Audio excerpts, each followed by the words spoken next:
행복도 연습이 필요하다. 소냐 류보머스키. 머릿말. 행복한 사람은 무엇이 다른가?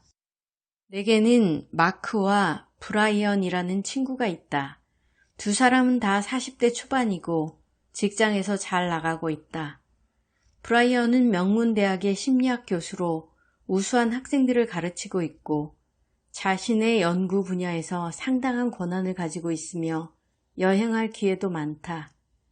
그가 진행하는 연구 프로그램이 성공적이어서 미국 전역으로부터 관심을 받기도 했다. 마크는 태평양 연안의 작고 아름다운 도시에서 변호사로 일하고 있다. 그는 소송 변호사로서 꽤 성공을 거두고 있으며 최근에 맡았던 소송과 관련해서 전국적인 언론에 소개되기도 한다. 또한 그는 자기 일을 좋아한다. 두 사람 다 가족 관계도 화목하다. 브라이언은 네덜란드에서 안식년을 보내다가 만난 데나와 결혼해서 3살짜리 쌍둥이 아들을 두었다. 마크는 카렌과 결혼했다. 그들은 법대 재학 시절에 사귀기 시작해서 지금은 6살 배기 아들과 3살 난 딸을 두고 있다. 두 사람 다 대도시의 직장으로부터 30분 정도 가야 하는 교회에 집이 있다. 그러나 마크는 임상적 우울증을 알아본 적이 없지만 자주 침울해지며 짜증을 내고 때때로 절망에 빠진다. 그와 대조적으로 브라이언은 놀랍도록 행복한 사람이다. 물론 그 친구도 기운이 없을 때가 있으며 간헐적으로 스트레스를 받지만 어떻게든 일상 속에서 즐거움을 찾으며 삶이 흘러가는 방식에 상당히 만족한다.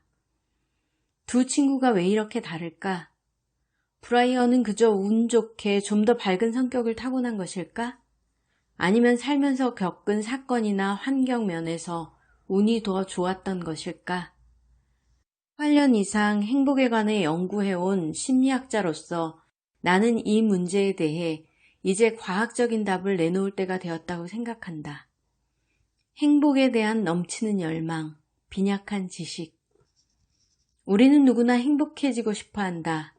비록 다른 말로 자신의 바람을 감추거나 드러내놓고 인정하지는 않을지라도 우리는 진심으로 행복해지고 싶어 한다.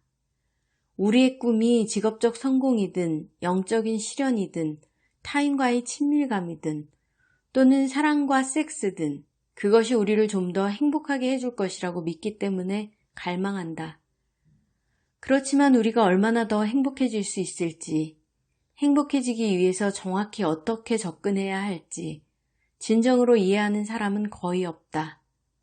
어떻게 하면 더 행복한 사람이 될 수 있을지, 그것이 가능하기는 한지에 대한 당신의 근본적인 생각을 한 발 물러서서 보자. 그러면 당신이 지금보다 더 행복해지는 것이 실현 가능한 일이고 당신의 능력으로 할 수 있는 일이며 그렇게 노력하는 것이야말로 당신이 자신과 주위 사람들을 위해서 해줄 수 있는 가장 중대하고 꼭 필요한 일이라는 사실을 이해하게 될 것이다. 그리고 나는 이 책을 통해 독자들이 그런 근본적인 생각을 하도록 자극받기를 바란다. 의미와 그에 얽힌 미스터리는 무엇인가? 좀 더 큰 행복을 손에 넣는 것이 가능할까? 그리고 새롭게 얻은 행복은 지속될 수 있을까? 이것이 내가 연구 심리학자로서 경력 전체를 바쳐 파고들었던 근본적인 질문이다. 내가 22살에 대학원 학생으로 탐구를 시작했을 당시에 웰빙에 관한 연구는 별로 높이 평가받는 분야에 끼지 못했으며 그 주제는 모호하고 비과학적이며 말랑말랑하고 애매한 것이라는 눈총을 받았다.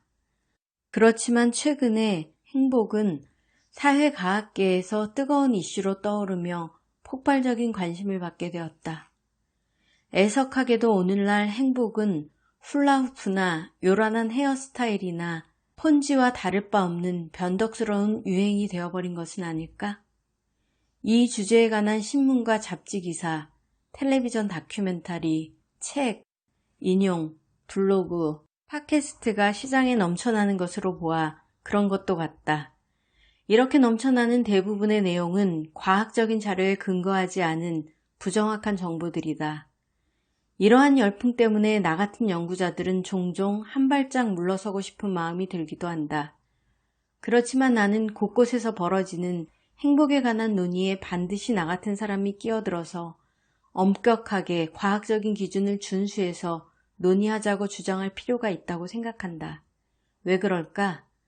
나는 행복과 웰빙에 관한 과학적 연구의 중요성을 깊이 신봉하고 있기 때문이다. 광대한 대륙과 문화를 가로질러 대부분의 세상 사람들은 행복해지는 것이 자신은 물론이고 특히 자녀들을 위해 삶에서 가장 소중하게 간직하고 있는 목표라고 고백한다. 게다가 행복은 행복한 당사자뿐 아니라 가족, 직장, 공동체, 국가, 사회에 무수한 보상을 가져다 준다. 연구 결과들은 행복해지려고 노력하면 기분이 더 좋아질 뿐 아니라 에너지와 창의성이 향상되고 면역 체계가 개선되며 인간관계도 더 좋아지고 직장에서 생산성이 가속화되며 심지어는 장수하게 될 것이라고 알려준다. 나의 소박한 의견을 피력하자면 행복은 성배이며 아리스토텔레스의 유명한 표현대로 생의 의미와 목적이고 인간 존재가 추구하는 목적의 전부이자 궁극이다. 행복의 과학은 일시적인 유행을 넘어서는 자리를 차지할 자격이 있다. 행복해지려는 노력은 진지하고 정당하며 추구할 가치가 있는 목표다. 당신이 고대의 역사, 문학, 철학 서적을 찾아보면 행복은 영원하다는 사실도 발견하게 될 것이다.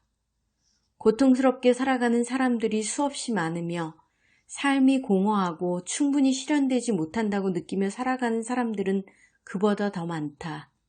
그런 가운데서 더 많은 기쁨과 평온을 얻고 고통과 불안정을 줄이겠다는 목표는 존경받을 만한 것이다. 나는 이 분야에서 18년째 연구를 해오고 있다. 스탠퍼드 대학에서 박사학위 과정에 있을 때 연구를 시작했으며 지금은 리버사이드 캘리포니아 주립대학의 교수로 연구를 지속하고 있다. 그 기간에 나는 행복의 과학이 긍정심리학이라고 부르는 움직임의 한 부분으로 자라나는 것을 목격했다.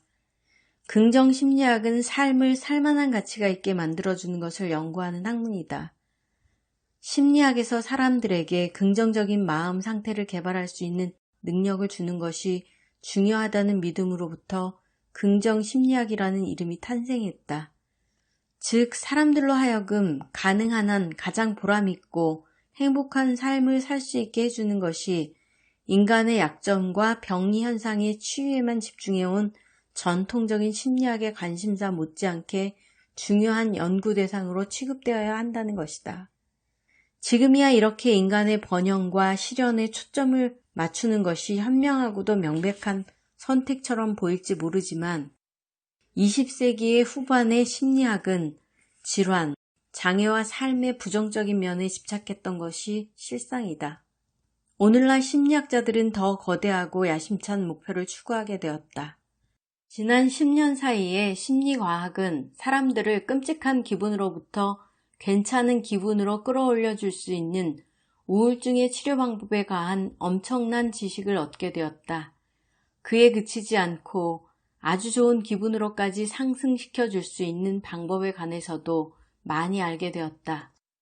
우리는 어떻게 행복을 얻고 유지할 것인지, 어떻게 삶을 보다 충만하고 생산적이고 더 즐겁게 만들 수 있는지를 주제로 씌어진 최신 논문들이 매달 쏟아져 나오는 새로운 시대에 살고 있다.